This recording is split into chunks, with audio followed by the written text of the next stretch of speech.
આ શ્રી મોગલધામ ભીમરાણા જે મોગલમાનું જન્મભૂમિ છે આ રહી. અહીંયા દેવસુરમાં ઘાંઘડિયાનો દેશ ઘણા વર્ષો પહેલા અહીંયા આઈમાનો જન્મ થયેલો અને આઈમાનો પરિવારના અહીંયા નેંડ હતા ચારણોના. ત્યારબાદ ઘણા વર્ષો પછી અહીંયાથી આઈમાના પરિવારને જે કોઈ હશે ચારણો તો સ્થળાંતર કરતા રહેતા. એમ સ્થળાંતર જે તે સમય કર્યું હશે, કોઈ કારણોસર કર્યું હોય કે કઈ રીતે કર્યું હોય. અને આઈમાની જન્મભૂમિ અહીંયા ઘણા વર્ષો પહેલા ઘનશ્યામ બાપુ પરમ પૂજ્ય બ્રહ્મલીન મહંત શ્રી ઘનશ્યામગીરી ગુરુ ભુવનેશ્વરગીરી બાપુ અહીંયા પધાર્યા અને આવ્યા દર્શનાર્થે. એમના કુટુંબમાં બેન એક પૂર્વાશ્રમના અહીંયા રહેતા બાજુમાં, એટલે માના દર્શન આવ્યા. માનું સ્થાન જોયું તો વેરાન વગડામાં મારી નાની એવી મંદિર જોઈ અને બાપુને એમ થયું કે એમના બાપુ જ્યારે ભેખ લીધો ત્યારે એમના ગુરુજીની પાસે એમને ગુરુજીએ નવ મંદિરનો સંકલ્પ આપ્યો હતો. તો ઘનશ્યામ બાપુએ ઘણા બધા 9-8 મંદિરો બનાવ્યા હતા. અહીંયા આવીને જોયું તો કે મેં જેનો ભેગ ધારણ કર્યો છે એ મારું માનું જન્મસ્થાન અને મારી માનું આવડું મંદિર નાનું હોય અને વેરાન વગડામાં તો મારી માનું એક ધામ બનાવવું છે. એ દ્રઢ સંકલ્પ અને મા પ્રત્યેની જે અતૂટ વિશ્વાસ હતો એની સાથે બાપુએ અહીંયા ધૂણી તખાવી દીધી.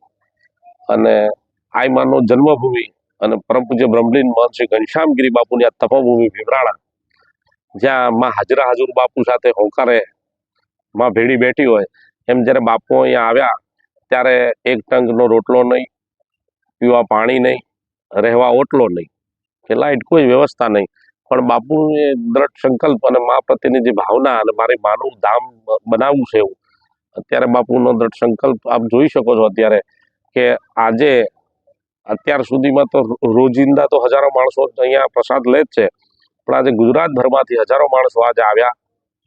સવારમાં માં પરમ પૂજ્ય જયામાના આરતીનો લાભ લીધો અહીંયા મોગલમાં શ્રદ્ધાળુઓએ, અને ત્યારબાદ પ્રસાદ ગ્રહણ કર્યો. ત્યારબાદ સાંજની સંધ્યા આરતી પણ માના સાનિધ્યમાં પરમ પૂજ્ય આ શ્રી જયામાં જે ધૂપ પૂજા અને અહીંયાના માં છે જે બાપુ પછી અહીંયા સંભાળી રહ્યા છે એ માની આરતીનો લાભ સર્વે મોગલ છોરુએ અહીંયા હજારો માણસોની સંખ્યામાં બધાએ લીધો.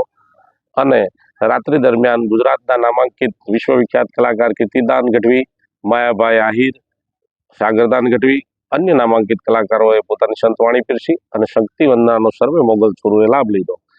પરમ પૂજ્ય બ્રહ્મલીન ઘનશ્યામગીરી બાપુની જે સંકલ્પ દ્રઢ સંકલ્પ ઘણા વર્ષો પહેલા જે કર્યો હતો એ સાકાર થયો. આજે હજારો માણસો અહીંયા રોજનું અન્ન લે છે, રહેવાની વ્યવસ્થા, સરસ મજાની સુવિધા છે, ભોજનાલય છે, હોલ છે અહીંયા, અને બધી જ સુવિધા છે જે બાપુએ દ્રઢ સંકલ્પ કર્યો ઘણા વર્ષો પહેલા.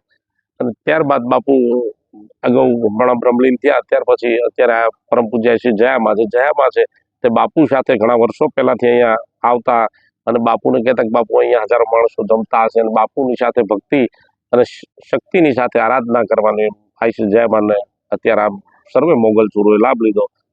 અને આ માની ભૂમિની અંદર દરેક કણકણમાં રજકણમાં માને જ્યાં પણ અહીંયા માએ રમ્યા હશે, ખેલ્યા હશે, આ ધરતી પર આવી અને પોતાના લોકો આશીર્વાદ મેળવે છે. અને મા મોગલની 18 વરણની જે શ્રદ્ધા છે, શ્રદ્ધાળુઓ હજારો માણસો રોજ આવે છે.